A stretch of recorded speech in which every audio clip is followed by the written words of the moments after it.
Annie, a 38-year-old divorced migrant worker from Indonesia, became pregnant after dating a Taiwanese man, but later found out he was married. She initially wanted to have an abortion, but when she went to a clinic, the doctor told her the pregnancy was too far along. I was worried how I would tell my broker and employer. I thought if they didn't want me anymore, they would definitely tell me to go home. So I didn't say anything. But after 6 months, I had no choice. My stomach had grown really big, so I told them. Annie is one of the luckier ones.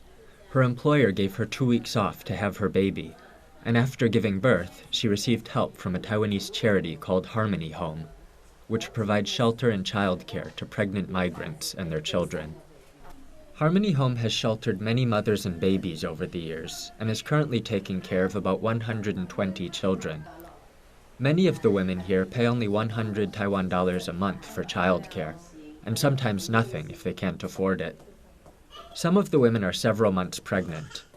Others have just given birth and are resting before they have to go back to work.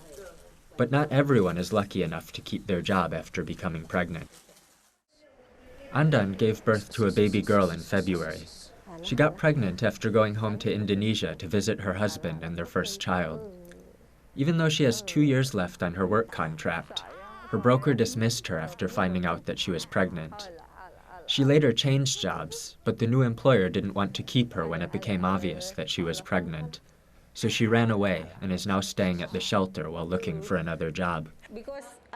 Because I believe in Islam and I'm a Muslim, I cannot have an abortion. It's not allowed. My first elderly employer said it's okay. You can have your baby and come back to work. But my broker said no.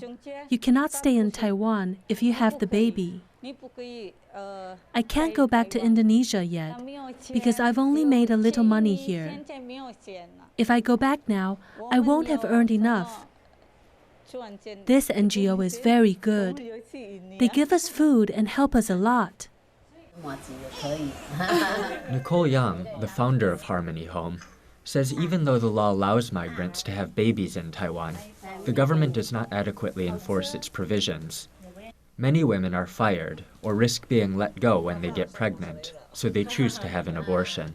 Most people, if they see migrants pregnant, they will stigma and the discrimination about that. They think, why you get pregnant?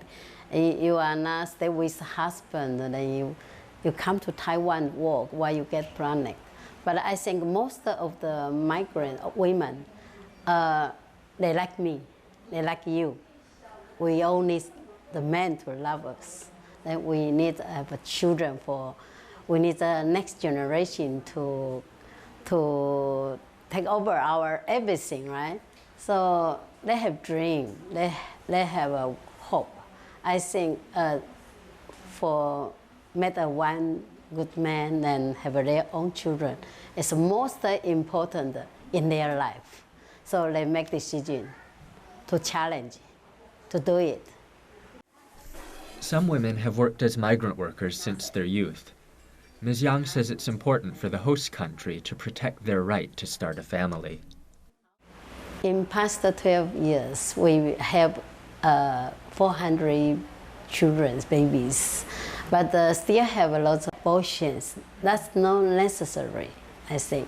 So I wish the information can let more migrants know about Harmony Home, then they can come to ask help. We will do our best to help them, make them comfortable in Taiwan, and get their human rights.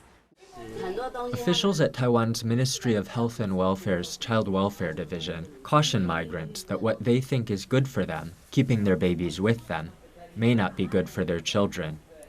While they agree that labor laws should be better enforced to protect migrant rights, they say the priority should be ensuring the children are properly cared for, and Taiwan may not be the best place for that. Those who manage to have their baby and keep working do not have enough time off to see their child. Annie is bottle feeding her son and enjoying the precious little time she has with him before she has to go back to work the next day. Like many migrants, she only gets 1 day off per month. I'm not worried about leaving him here, because I have seen in the past 2 weeks how they take care of the babies here. Even though I can't come to see him, I can call every day and see my little baby on my phone. I want to thank the people at Harmony Home for taking care of my child. Before I gave birth, I didn't want him, but now I think he's very cute. In Taiwan, many Indonesians have abortions when they fall pregnant with their husband or boyfriend, but I want to tell them don't do that, because it's a great pity. I can take care of my baby. When I return to Indonesia, I will take him back with me. Most of the children are sent back to their mother's home country by the time they start primary school, because the mothers want them to be educated back home, and it is hard for them to go to school in Taiwan. CNA, Taipei.